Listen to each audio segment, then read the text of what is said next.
प्रताप उर्फ बाबा पाटील यांनी सामाजिक व सहकार्य क्षेत्रात प्रभावी विचारांचा व कार्याचा वारसा जोपासला असून त्यांनी केलेला आदर्शवत कार्याचा लाभ आगामी काळात निश्चितच समाजाला होणार आहे।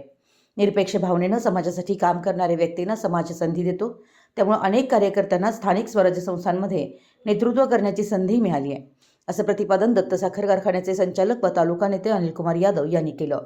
येथील यादव पॅनलच्या वतीनं शिरोळ नगरपालिका व पंचगंगा साखर कारखाना निवडणुकीत नूतन पदाधिकाऱ्यांचा सत्कार समारंभ आयोजित करण्यात आला होता।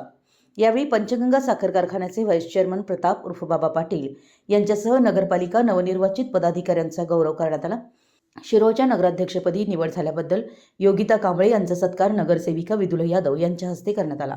तसेच पंचगंगा साखर कारखान्याच्या व्हाईस चेअरमनपदी निवड झाल्याबद्दल प्रताप उर्फ बाबा पाटील तर स्वीकृत नगरसेवकपदी निवड झाल्याबद्दल सचिन शिंदे व निलेश गावडे यांचा सत्कार नगरसेवक विराजसिंह यादव यांच्या हस्ते करण्यात आला। यादव पॅनलचे प्रमुख पृथ्वीराजसिंह यादव यांची उपनगराध्यक्षपदी निवड झाल्याबद्दलही सत्कार करण्यात आला। मात्र नगरपालिकेच्या कामानिमित्त ते बाहेरगावी असल्यानं उपस्थित राहू शकले नाहीत। कार्यक्रमाच्या अध्यक्षस्थानी अनिल कुमार यादव होते। ते म्हणाले, आदर्शवत व गुणी व्यक्तींमुळे शिरोळ शहराचं वैभव वाढणार आहे।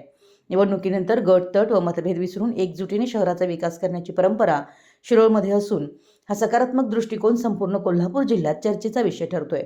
नवनिर्वाचित लोकप्रतिनिधींनी जनतेच्या विश्वासाला पात्र ठरावं असं आवाहन करत त्यांनी शुभेच्छा दिल्या।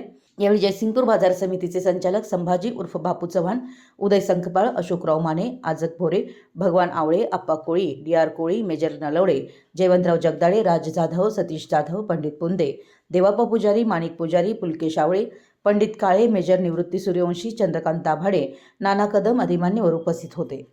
मराठी एस न्यूजसाठी शिरोळहून दिलीप कोळी।